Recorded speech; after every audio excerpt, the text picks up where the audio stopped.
Tonight at 6 here at Westminster, it's crunch time for Boris Johnson as he fights for his political survival. MPs are casting their ballots now in a vote of confidence in his leadership. At a private meeting this afternoon, Boris Johnson told them he will win for them again. Earlier, business appeared to carry on as usual for the Prime Minister while his MPs gathered to make the case for and against him. This isn't an easy day, but it's a day we want to get out the way because we know the Prime Minister is going to win comfortably. I don't think you can be in charge of setting the rules during lockdown and then blatantly allowing people under your direct leadership to break those rules. Here in the Commons, Conservative MPs have started voting for and against their leader. Number 10 is confident of victory, but how much damage is this inflicting on Boris Johnson? The Prime Minister needs 180 votes to win and stay on. The result is expected at 9 o'clock this evening. Also tonight, are the world's promises to reduce carbon emissions being kept? We look at the pledges more than 6 months on from COP26 in Glasgow. Families hope for answers as a public inquiry begins into a catalogue of alleged abuse of vulnerable adults at a home in Northern Ireland. And fancy a 4-day week but on no less pay? How this brewery is among dozens of companies trying it out in a UK-wide experiment.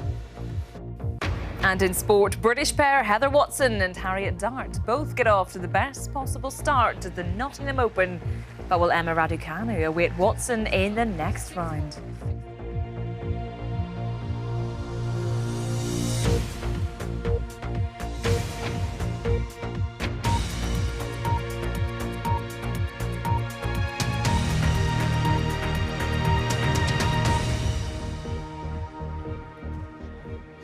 Good evening and welcome to the BBC News at 6, live from Downing Street. Boris Johnson's future as Prime Minister is in the hands of his Tory MPs from now. They have just started casting their ballots in a confidence vote in his leadership. The vote has been triggered after at least 54 Conservative MPs, or 15% of the parliamentary party, wrote letters to the head of a powerful Conservative backbench committee calling for the Prime Minister to stand down as leader. The ballot is secret, and if 180 or more vote against the Prime Minister, that will trigger a contest to find a new Tory leader. Voting has just opened and will close at 8 o'clock. The result is expected around 9 o'clock. Boris Johnson is fighting his corner.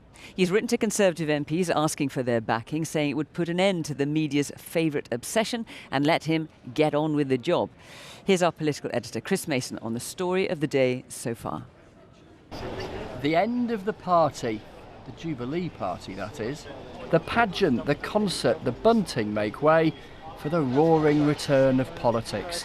Prime Ministers often spend time talking to other leaders. There was a phone call with Ukraine's President Zelensky this morning, a meeting with Estonia's Prime Minister this afternoon. And Boris Johnson set aside plenty of time to persuading his own MPs to back him, staying here in Downing Street. In a letter to his MPs, he said, "I know that over recent months I have come under a great deal of fire. Some of that criticism has been fair, some less so."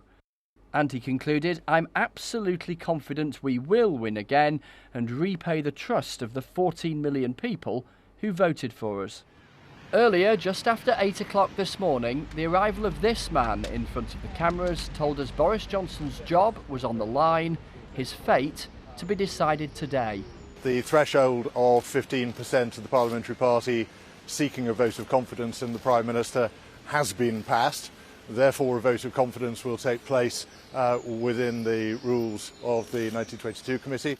Within minutes, Cabinet Ministers were out offering their best spin on things. Do you accept that the bottom line is a vote of confidence is bad news for any leader? I think that I've already said to some other broadcasters it's the privilege of any Member of Parliament to choose to request a new leader. I don't think that's the right choice, but I'm not going to condemn people. How can the Prime Minister possibly recover from this? Well, by winning. And at one vote win is enough. Two Cabinet Ministers turning out together. What does that say? It suggests to me that you're worried. Actually, I would say it suggests unity and strength, actually. We're both in the same position of supporting the Prime Minister. I think it's the right thing for our country and our party to draw a line under this tonight and move forward and get back to focusing on the core issues that affect all of our constituents. Yes, I echo what Brandon's just said. I really urge my Conservative colleagues in Parliament to unite today. Supporters in the foreground, critics wanting to be heard too, as the Prime Minister's anti-corruption champion decided to resign. Leadership and integrity are absolutely central to the ministerial code. They are baked into it, they run through it like a stick of rock. So the and I'm afraid is that means he's broken the ministerial code, and that means, as a result, that it's a resignation matter for any minister, and it also has to be a resignation matter for me as well. And longer-standing advocates for getting rid of Boris Johnson added, I don't think you can be in charge of setting the rules during lockdown and then blatantly allowing people under your direct leadership to break those rules. Enter next a potential successor. Boris Johnson beat Jeremy Hunt to the job last time. Mr Hunt didn't want to talk on camera today, but his view is clear, tweeting, "We are no longer trusted. Change or lose, I'll be voting for change." And listen to this response to that from the Culture Secretary. I'm incredibly disappointed that Jeremy Hunt, who said throughout, I'm not going to challenge the Prime Minister while there's a war in Ukraine, has come out and challenged the Prime Minister on the day Russia sends rockets into Kyiv. Confidence votes are always bad news for leaders and their party. The Conservatives will wear the wounds of this tussle, the venom spat out openly today, exposing the poison these moments often provoke. Just 2.5 years ago, Boris Johnson won a stonking majority. Tonight, he's reduced to scrabbling around for every single vote among his colleagues. Spot him getting out the car? The Prime Minister arrived in Parliament to try more persuading. We'll find out at 9 o'clock tonight how he's done. Chris Mason, BBC News at Westminster. So why have Conservative MPs decided to trigger the leadership ballot now? And what are the implications of the result, whether Boris Johnson wins or loses? Our Deputy Political Editor Vicky Young looks at what could lie ahead. He won the Conservatives their biggest victory in decades. Good morning, everybody, my friends. Well, we did it. So why, just 2.5 years later, have so many of Boris Johnson's own MPs turned on him? In the early days, breaking the Brexit deadlock was the priority and a huge plus point with colleagues. Then, an unprecedented pandemic derailed any plans Mr Johnson may have had. You must stay at home. Some trace his problems back to other choices, sticking by a divisive advisor, Dominic Cummings, who'd alienated Conservative MPs, clashed with the Prime Minister's wife, and was then accused of breaking COVID rules. It's Mr Johnson's leadership style that concerns others. I think he did a brilliant job over Brexit, for which the country and the Conservative Party should always be grateful. But he does not, in my view, govern in the way that a modern Prime Minister governs, through the normal processes of the state. It feels a bit more like a medieval monarch governing through a court, and you absolutely cannot govern modern Britain in that way. Some Tory MPs complain about a lack of direction, from U-turns over free school meals to an embarrassing climb down after Mr Johnson tried to change parliamentary rules on standards to protect one of his friends. 3, 2, 1. That led to the loss of an ultra-safe Conservative seat. But it's the law-breaking parties in Downing Street which have done most damage. A police investigation, a fine for the Prime Minister, and another inquiry looming into whether he lied to Parliament. Polls suggest the scandal has dented his popularity. Some even booed his arrival at St Paul's Cathedral for Jubilee celebrations. He does have real political abilities, and he does have, I think, an instinct to be able to position himself where new voters who've not voted for the Conservative Party before can do that. But he's got these huge flaws which have always been a problem for him in every office that he's held, and I think those things will continue to cause a problem for him. Winning confidence votes doesn't always end well. John Major was victorious in 1995. It is time to put up or shut up. But lost the general election 2 years later. Theresa May won hers, but resigned within 6 months. I think it is going to be really difficult for Downing Street and for the Conservative Party as a whole to move on at this point. We know that there is a significant part of the Conservative Party that don't want Boris Johnson as leader, even if it ends up being only a third or even less than that. Boris Johnson knows he'll never win over all the critics in his party, but he hopes a victory tonight will silence them for now.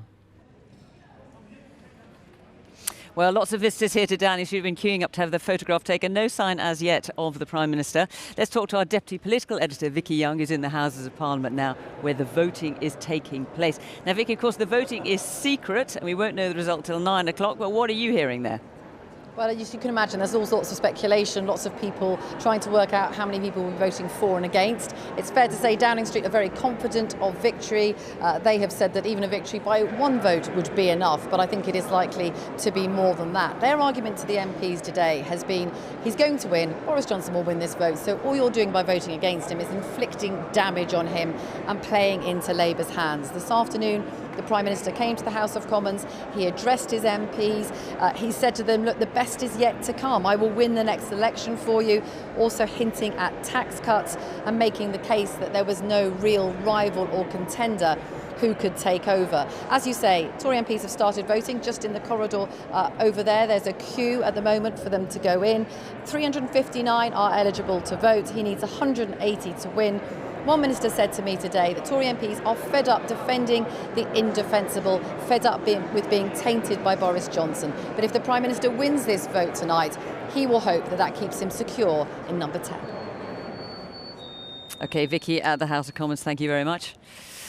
Well, so what does the public make of today's developments and of Boris Johnson's leadership? Our correspondent Alex Forsyth has been speaking to voters in Newcastle-under-Lyme, one of the so-called Red Wall constituencies, which at the last election, Boris Johnson succeeded in turning from Labour to Conservative. In Newcastle-under-Lyme, like elsewhere, there's something of a sense of post-party blues. 2.5 years ago, the Conservatives were celebrating here after taking this seat from Labour in a landslide election. But at this local garden centre, things don't seem quite as bright today. Katie and her mum Linda, who was once a Conservative voter, have lost faith in Boris Johnson. How to say it politely, I think he's been an idiot. What put you off Boris Johnson? We'll get Brexit done and then it's stretched out for how long? Partygate.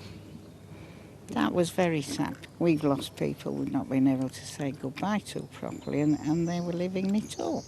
It's not a universal view. Jonathan still supports the Prime Minister and says it's the wrong time for MPs to move against him. What he did was wrong at Partygate. He's been punished and I think we should move on. And at this particular time with Ukraine, I think it's inappropriate. I think they've rushed into it. Newcastle-under-Lyme's Conservative MP is one of those who's called on the Prime Minister to go, a move welcomed by some at the Capello Lounge in the town centre. I think it's right that it should be a vote of no confidence at the moment. To be honest, with everything that's gone on with Partygate, I think it's right for people to question his leadership. I think, the vote was important to show that, you can't get away with knowingly breaking the rules like that, and you can't just be swept under the rug. As MPs work out what to do, mood music from the public will matter. In nearby Stoke-on-Trent North, the Conservative MP is still loyal to the Prime Minister. So do those at this local exercise class agree. What do you think of Boris Johnson? All right. I think nobody else could do any better, I don't think. You don't? I'm afraid I don't like him at all. I always thought he was a fool. He's acting the goat. He makes promises. You're having a lift home with me because my views are different. I think he should stay because I think it's the wrong time and yes. I think he's done some good things. For now, though, of course, it is Tory MPs who'll decide whether or not it's time to change the record. Alex Forsyth, BBC News, Staffordshire. With me here now in Downing Street is our political editor, Chris Mason. So, Chris, we're not going to know the result till about 9 o'clock tonight, whether Boris Johnson will win or lose. But what are the implications for him of the fact that this vote of confidence is happening at all? The simple truth is this is a big moment for any leader. And what we've got to do is unpack the arithmetic, the numbers tonight, from the politics.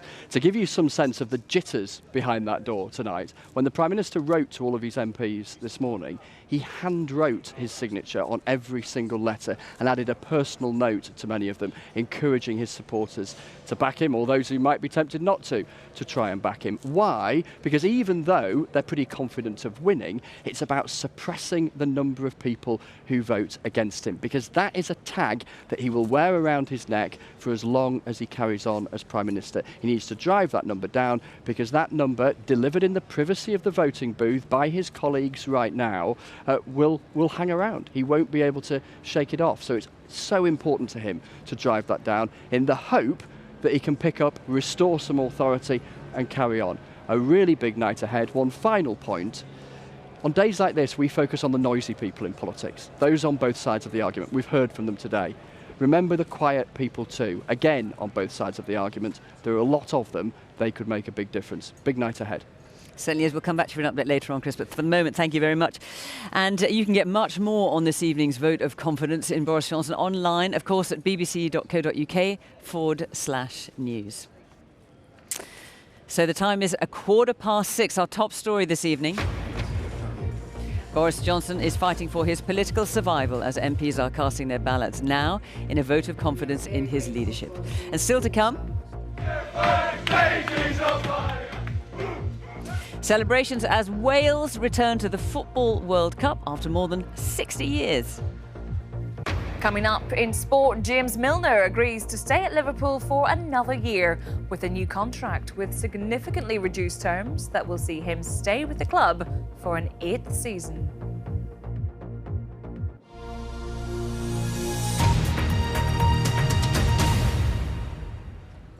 Now let's look at matters away from Downing Street. And ambitious targets for reducing emissions and cutting back on fossil fuels were agreed by world leaders at the major climate summit COP26 in Glasgow last year. But since then, countries have been grappling with the effects of Russia's invasion of Ukraine and the increasing cost of living crisis. As climate talks take place in Germany this week, our climate editor Justin Rowlett has been looking at whether those promises made in Glasgow are being kept. We've seen more blistering temperatures this year. It hit 51 Celsius in Pakistan last month, 49.2 degrees in Delhi, the highest temperature ever recorded in the Indian capital. Drought is fueling food shortages in Somalia too. And just look at Lake Mead, which provides water to 25 million people in the US and Mexico. Water levels are at their lowest since the 1930s. Countries promised to take action to curb emissions at last year's big UN climate conference in Glasgow. Hearing no objections, it is so decided. But the world has changed since then. Energy and food prices have soared since Russia invaded Ukraine. And as delegates gather in Germany, there's recognition that progress on climate has been slow.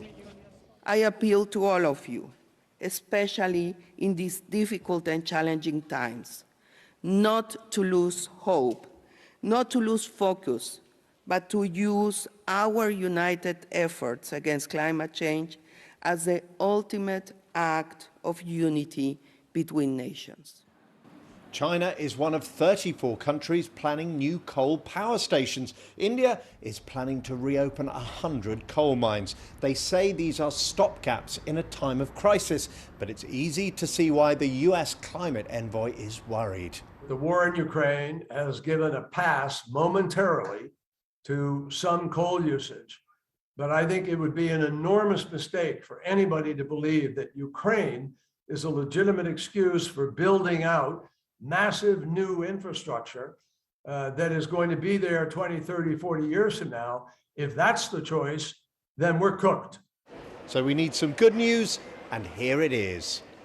Despite all the conflict and disagreement in the world, nations are still meeting here to discuss how to tackle climate change. And so long as we're still engaging with the issue, we can still make progress.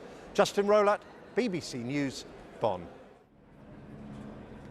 Britain is to send its first long-range missiles to Ukraine to help its defence against Russia. The missiles have a range of up to 50 miles. America is also supplying similar missile launchers. President Putin has threatened to target new sites in Ukraine if the West sends longer-range weapons. Thousands of British holidaymakers are still struggling to get home from half-term breaks after the cancellation of hundreds of flights over the weekend. The travel miseries continued with more flight cancellations today from EasyJet, Wizz Air and BA. Our correspondent Tim Muffet has more. It had been a great holiday, but Jackie and her children were due to fly back from Tenerife on Saturday. Just before they were due to leave, a text message told them their flight was cancelled. No representative at the airport, just two Spanish ladies, which were taking a lot of abuse because there was no one from Wizz Air to advise why the flight had been cancelled or what we should do. Being a mum on my own with the children, it was really frightening. Wizz Air has apologised to passengers and says it's doing all it can to improve communication, but the family can't fly back until Wednesday. I guess you're missing school as well. Yeah, end of year exams, and we're all missing them. And it's the cost. I'm self-employed, so I'm now having to fund accommodation and flights, and I'm not working. I'm cancelling work every day. Around 500 flights were cancelled over the bank holiday weekend. Thousands are believed to be stranded abroad. At Bristol Airport today, most flights were operating normally, but on Saturday, as he set off to visit a friend in Berlin, Colin's flight was cancelled and he had to rebook. This cost me an extra £770 and meant I got into Berlin a good 9 hours later than originally planned. Meant to fly back from Berlin again today, yet woke up this morning to find that EasyJet had cancelled my flight back. Staff shortages are driving the disruption. The Prime Minister's official spokesperson said today it was too early to tell if the worst was over. In London, travel by tube has also been difficult due to a strike over pensions and potential job cuts. Following days of national celebration, it's been a blue Monday for many travellers. Tim Muffet, BBC News. A public inquiry has begun in Belfast into the physical and mental abuse of vulnerable adults at a hospital in County Antrim. More than 70 staff have been suspended from Muckamore Abbey, which caters for people with severe learning difficulties and mental health issues. It's been the focus of the UK's largest ever police investigation into such alleged abuse. Families say they hope the hearings will reveal the true extent of the scandal, as our Ireland correspondent Chris Page reports. Relatives are standing up for sons and daughters who are too vulnerable to speak for themselves. The parents of a patient in Muckamore Abbey first raised concerns about physical abuse 5 years ago. These families expect some of the evidence they'll hear will be very harrowing, but they hope the inquiry will reveal the full scale of the abuse scandal, that it will give them answers and accountability. The hospital houses adults with severe learning disabilities and mental health needs. It's totally unacceptable the way this was allowed to drag on. Glyn Brown is searching for truth on behalf of his son Aaron, who was in Muckamore. I'd like to note that this is the worst adult safeguarding scandal since the NHS was formed. There has been catastrophic failures in all directions and all departments. So we would be wanting to know how come that every protection measure that was in place failed so miserably. In the separate criminal investigation, detectives have been viewing more than 300,000 hours of CCTV. Police have said they've identified around 1,500 crimes in one ward. In all, 34 suspects have been arrested and 8 charged. More than 70 staff have been suspended as a precaution. The public inquiry will examine what happened between 1999 and last year. It is critical that this inquiry forms recommendations with teeth to ensure that this can never happen again. Anyone could have a loved one who requires care in a hospital like Muckamore, and how can you know that they are safe? In his opening statement, the chair said there'd been terrible mistreatments. Because so many of the patients were either non-verbal or had difficulty communicating, they couldn't express what was happening, or they were not regarded as credible. Many of the parents and relatives and carers who trusted the hospital have been let down. Hearings will carry on for some months. Patients and their families want the inquiry to expose how there came to be cruelty in what should have been a place of care. Chris Page, BBC News, Belfast. A 4-day working week with no loss of pay. Fancy that? It's happening for more than 3,000 workers across the UK from today in what's thought to be the world's biggest trial of a 4-day week. So could it lead to happier, more productive staff? Our business correspondent Emma Simpson has been finding out. Instead of working a 5-day week, how about pouring it all into 4? We're talking 100% of pay for 80% of the hours. This small brewery is about to try. Well, we're a simple business. We have to produce and package the same amount of beer every week that we do now. That's our challenge. The pandemic has already given us a taste of flexible working. This boss believes it's time for a new approach. There's a real sense of this is the way we do things because this is the way we do things. And this is a chance for us to do something positive. Staff are keen to make it work. If I know I've got to get stuff done in 4 days' time, to enjoy that extra day, I think that'll be a good incentive. British workers do some of the longest hours in Europe, and we're also nothing like as productive as we should be. Could we perform better if we do fewer hours? This recruitment firm in Exeter has been doing 4 days since January. Fiona uses her day off to get chores done so she can enjoy the weekend. If you're happier outside of work, you're happier in work, and there is the productiveness there. It's all about productivity. The boss, Simon, started a 4-day week for a better work-life balance and says profits are actually up. Interestingly, across the board, all of our inputs have gone up. I mean, quite simply, everyone's doing more in less time. So, could fewer hours be the future?